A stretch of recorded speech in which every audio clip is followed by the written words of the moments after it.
In this video, we'll explore one of the boosting models called Gradient Boosting Machine, or GBM, and try to implement it through coding. The Gradient Boosting Machine model is an artificial intelligence model capable of both classification and regression tasks. The XGBoost, Light GBM, and CatBoost models, which we will discuss later, are derived from the Gradient Boosting Machine model. So, Gradient Boosting Machine is also known as Vanilla GBM. Like AdaBoost, the Gradient Boosting Machine model sequentially builds multiple weak models, correcting the errors of the previous ones. However, unlike AdaBoost, it focuses on minimizing residuals rather than adjusting weights.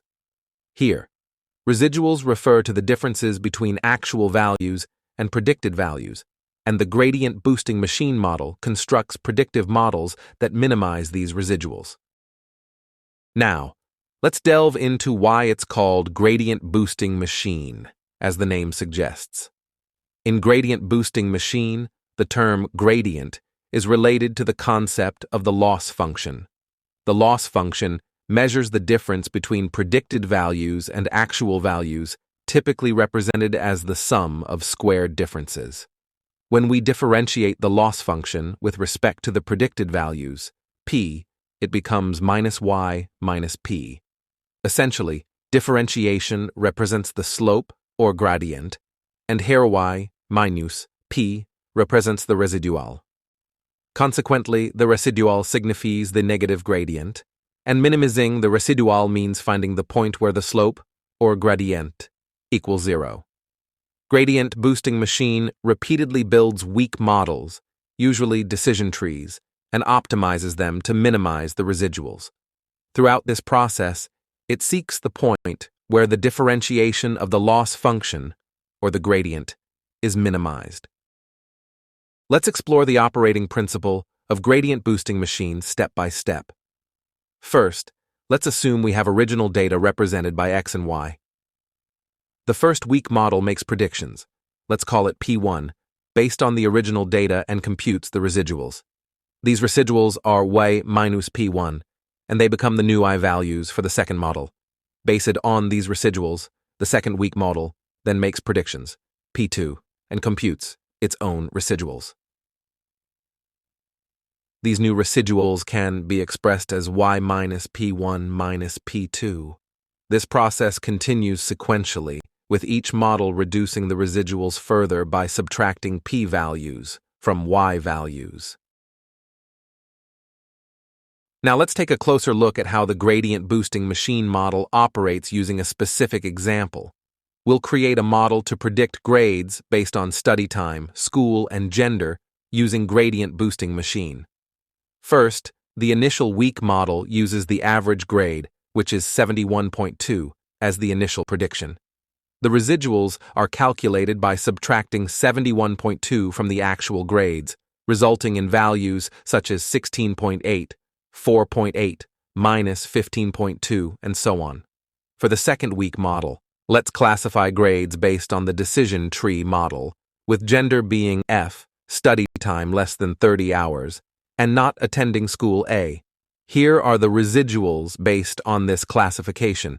If there are multiple residuals classified in the same group together, like minus 14.2, minus 15.2, or 1.8, 5.8, we use the average value, such as minus 14.7, 3.8. Starting from the second weak model, we multiply the predictions by a learning rate to prevent overfitting. For example, if the grade is 88 for the first data point, the initial prediction is 71.2.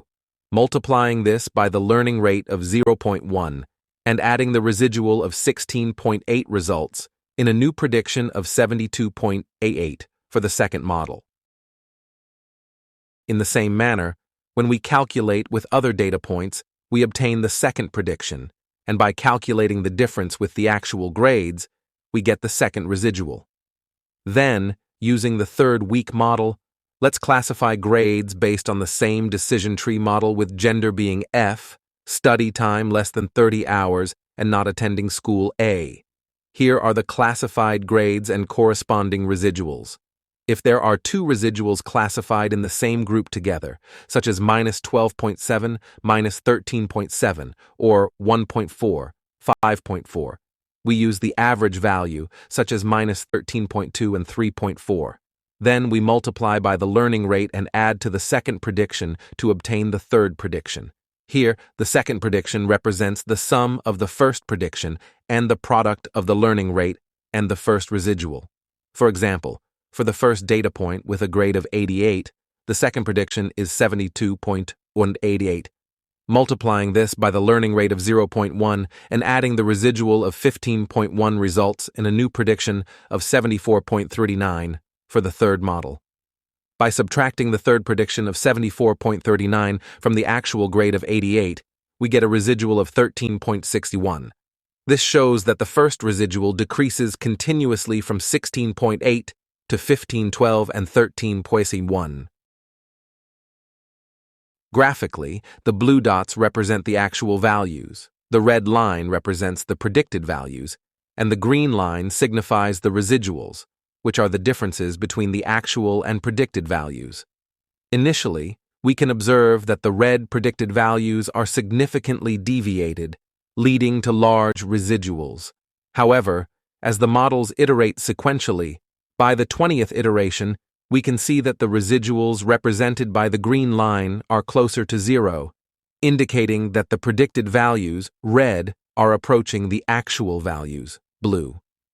In this way, the gradient boosting machine model creates prediction models that minimize the residuals.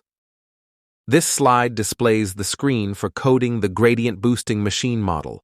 You can find the Jupyter Notebook file on GitHub, where you can download it and execute it directly. Similar to previous AI models, we first import necessary libraries, such as NumPy, Pandas, and the train test split library. Then, we load the Excel dataset. After assigning X and Y variables, we split the dataset into training and testing data, typically using an 80-20 ratio. To build the gradient boosting machine model, we import the gradient boosting classifier library.